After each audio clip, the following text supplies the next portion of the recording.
Bonjour les enfants, c'est papa. Mon mur est un asile psychiatrique à ciel ouvert et ma salle d'attente est toujours bondée. Bienvenue à la clinique les enfants.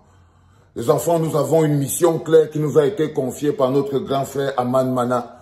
Donc tu prends ta main, tu appuies sur partager, tu commences à partager parce que je vous le dis, ici à la clinique, un partage est un acte citoyen. La clinique va servir de bouche à l'homme qu'on appelle Aman Mana pour envoyer un message direct au préfet du Mfundi. Et nous, notre travail à la clinique, c'est de faire parvenir les lettres à qui de droit. Donc vous savez exactement ce que vous devez faire. Cette lettre doit aller à la vitesse de l'éclair au préfet du Mfundi sur une missive envoyée par son grand frère Aman Mana. Alors il lui dit, Monsieur le préfet, j'ai lu, sidéré, le tout dernier arrêté sorti de votre auguste cabinet. De ce galimatias où se côtoie entre faute de grammaire, d'orthographe et d'usage, on peut extraire l'idée suivante. Vous vous réservez le droit d'interdire le séjour dans la capitale du Cameroun à toute personne qui critique le président de la République, M. Paul Biya. C'est-à-dire que le galimatias que tu as envoyé, monsieur le préfet, qui était à la fois truffé de fautes de grammaire, d'orthographe et d'usage, une seule idée en ressort. C'est ce que monsieur Aman Mana m'envoie vous dire. C'est que vous réservez, vous, monsieur le préfet, de réserver le droit d'interdire de séjour dans la capitale du Cameroun, Yaoundé, toute personne qui critique le président de la République, monsieur Paul Biya.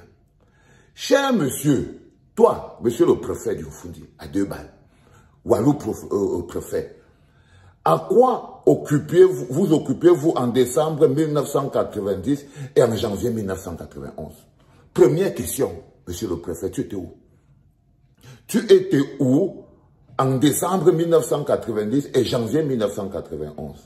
Aman m'a dit que bon, j'imagine que vous couriez après le tonton qui, de son influence politique et de sa puissance lucrative, allait assurer votre entrée à l'ENAM. C'est-à-dire que pendant ce temps, en 1990 et en janvier 1991, monsieur le préfet, qui se permet de penser qu'il peut expulser les gens de Yaoundé, était en train de courir après son tonton frère du village pour voir à quel moment c'est que, baron du RDPC, pour voir comment c'est qu'il pouvait lui pouvoir entrer à l'ENAM.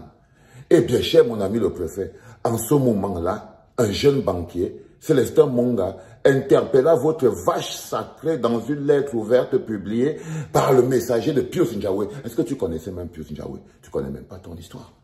Un préfet qui connaît même pas son histoire. Tu connais ce qu'on appelle tu connaissais tonton Pius Njawé? Non, tu connaissais pas tonton Pius Njawé parce que tu es un enfant élevé au village. Oui.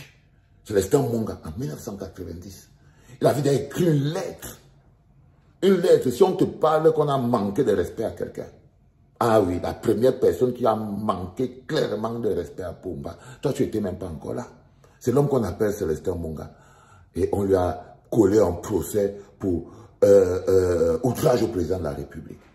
Pendant lequel les forces de la société civile et les populations du Cameroun se sont mobilisées dans une confrontation avec le pouvoir qui a duré près de 2 ans.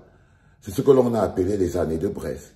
D'où le peuple camerounais est sorti avec la relative liberté d'expression. C'est-à-dire qu'après cette condamnation de Célestin Monga pour outrage au chef de la République, le peuple camerounais s'est levé pour dire que on ne peut pas. Ils se sont battus pour avoir la liberté de critiquer Pumba. C'est-à-dire que la liberté de critiquer Pumba, le peuple camerounais s'est levé et s'est battu pour avoir cette liberté en 1990. Quand tu courais derrière ton oncle, pour que ton oncle t'aide à entrer à l'ENAM, les Célestin Monga et les autres, les Pius Njawé, étaient déjà en train de dire à Pumba que tu ne vas pas nous transformer tout un pays en des plaventristes. Tu n'étais pas là, frère. C'est ce qu'Aman Mana essaie de te rappeler quand on vous dit qu'on est dirigé par des cancres qui ne connaissent même pas l'histoire politique de leur pays. Les victoires du peuple sont sacrées. Les victoires du peuple sont sacré. Monsieur le préfet, d'un coup de crayon, vous ne pouvez pas effacer tant d'années de péripéties de lutte des populations camerounaises, cher monsieur. D'ailleurs, de quoi êtes-vous le préfet? D'ailleurs, de quoi êtes-vous le préfet? Vous êtes le préfet d'une immense fosse septique à ciel ouvert, une capitale envahie par les déchets, les déjections humaines et animales. S'il y a quelque chose à éjecter du département du Foundi, c'est sans doute cette saleté qui apporte maladie, le mal-vivre et le mal-être. Pas de pauvres Camerounais qui ont le droit de crier leur mal-être, leur mal-vivre en interpellant le responsable de leur misère. Ça, c'est la lettre que Aman Mana nous charge à la clinique de transférer au préfet du Foundi pour lui rappeler des petites choses claires et nettes. Que nous, la route de la liberté, nous on l'a pris depuis. Lui, il était encore en train de supplier son oncle de le mettre à l'ENAM. Et le prix a été payé. Et le peuple camerounais a payé le prix de critiquer Pogba. Oui, on a appelé ça les années de braise. C'est des passages que quand le peuple prend la victoire, là, on te dit que les victoires du peuple sont sacrées. On ne les ramène pas en arrière. Et toi, tu ne peux pas nous ramener en arrière. C'est toi qui es bloqué en arrière. C'est toi qui es bloqué en arrière et on va te pousser en arrière. Et on va te reléguer en arrière. Parce que le peuple camerounais, lui là, celui comme tu sens comme il vrombit là, il est résolument tourné vers le changement.